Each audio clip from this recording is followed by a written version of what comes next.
People will be traveling less this year because of the rising cost of gas prices. Statewide, the price has risen 4 cents just this week. Officials are warning beachgoers not to enter the water when lifeguards are off duty. Detectives are investigating this neighborhood on Tamarin Avenue, where a body was found in an alley this morning. The giving didn't stop for a children's group in West Palm Beach who held a fundraiser for Florida's Hurricane Relief Fund, sponsored by the American Red Cross.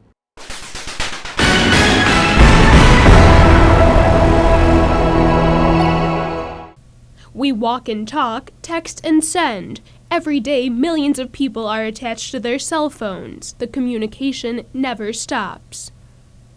Communicators everywhere agree that they would not know what to do without their cell phone. I feel like it's the cigarettes of my generation. Like one day I'm going to end up with cancer because I have a cell phone stuck to my ear, and I'm going to be screwed because there's nothing I can do. And my kids are going to be like, you didn't know? The topic of radiation emitted from cell phones is a new discovery that all of us phone addicts, especially the younger generation, may want to pay attention to.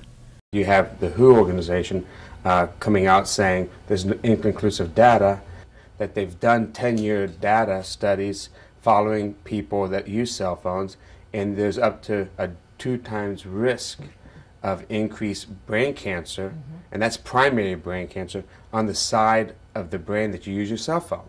These agencies have no hard scientific evidence proving the link between cell phone radiation and brain tumors. However, recent studies show a possible shift in this theory.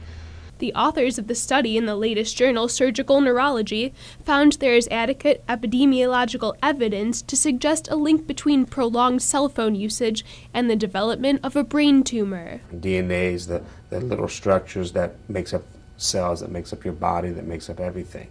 The radiation alters that, it mutates it.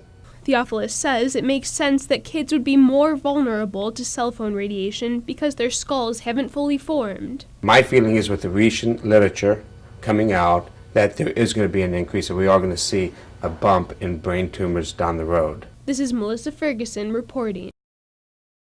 You should take about 2, so that when they go BOGO, you have 1 for each item. You can call her the Coupon Queen. My binder is my income, and this is how I provide for my family as it. We joined Ginger Sharkoff and her coupon binder as she scoured the grocery store looking for good deals. And I just look for coupons that I know I can use down the road to match up and get a really good deal. While her husband is working, she is looking to reduce the grocery bill for her family of 4. Last year, she saved a whopping $4,000. Now these cookies are already buy one, get one free. So I'm gonna get 2 free boxes of cookies for purchasing 1 gallon of milk. What her family doesn't use, they put to good use. And being that there is such a good deal, I've got about 6 of them here. I'll probably only use maybe 3 of them, put 1 in the car, 1 in the purse, and then these 3 here I will turn around and donate to a local charity. Ginger saves so much now that she wants to pass on her savings to other families on a budget. Confronted by shoppers who ask me, how do you save that much? What is it that I need to do? So I went ahead and created a class. In just 2 hours, Ginger promises to share her price-cutting wisdom. Coupons definitely helps if you can get your hands on coupons. That will lower your total. Also just being aware of the sales, buying things when they're on sale. And just how good is she? Well, take a look at her total today. $33.37, and I saved $88.39. This is Melissa Ferguson reporting. It's a celebration tonight for the Lopez family, whose relative was saved by one humble deputy.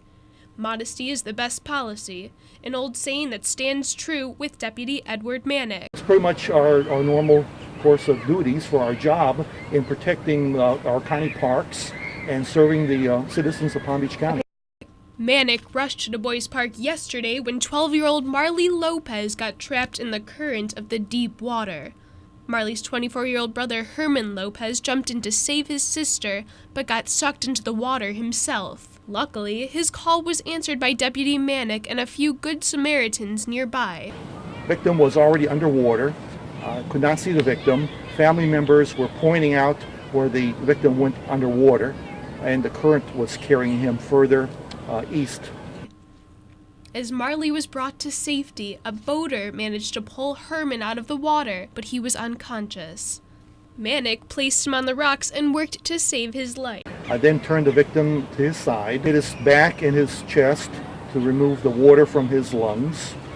I did that several times. I thought he was dead already because he was all black, bluish color, and he wasn't breathing and his eyes were open. After performing CPR persistently, Herman regained consciousness and started breathing again. I'm glad he's okay, and I thank God a lot for giving us a miracle. Although some are calling the deputy who made all the difference a hero tonight, Manic remains humble and takes pride in his daily duties as a deputy. This is what we do every day to protect our county parks. Herman Lopez remains in intensive care tonight, but we are told he is recovering. The family and 12-year-old Marley Lopez will sleep in peace tonight. This is Melissa Ferguson reporting. Can 3 terms be a charm in West Palm Beach?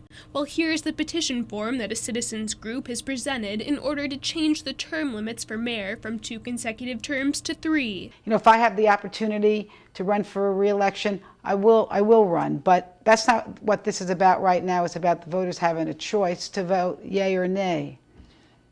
Mayor Lois Frankel has been asked in the past about running again, but did not get involved in this petition drive. It's very encouraging because you see some different factions, citizens who've been on different sides of some important issues are coming together and they're working together. In order for this to get on the ballot in November, the group first needs to get 5,800 signatures and file the petition into the Office of the Supervisor of Elections by August 20th. Susan Bukar, the Supervisor of Elections in Palm Beach County, is familiar with the ballot process. The state has 9 ballot questions. There are a few in court right now, and so we're waiting that outcome. But there also has been inquiries by about 12 local cities to put ballots on, or ballot questions on in November. So we expect to have a pretty busy ballot. The citizens group is working very hard to see this petition through and to get it on the ballot. They are strongly behind Mayor Frankel and the city projects that she has proposed. However, there are 2 sides to every story. This is one of the most divisive things we can see happen in this city. Douglas says she has no beef with the people pushing this, but the city needs to concentrate on current budget woes. Commissioner Jerry Moy says she will continue to actively campaign and agreed that the term limits were put in for good reason. But would she step aside if Mayor Frankel ran again? I'll have to make a decision at that point and weigh all of the possibilities and take a look at what I have in front of me and move from there. If she gets the chance to run again, what does the current mayor see in a 3rd term? And I think the name of the game in the future, jobs, jobs, jobs. And what are we going to do about keeping the jobs and bringing in the jobs? The mayor added that what's encouraging to her is that some of the people in this petition group have rarely sided with her.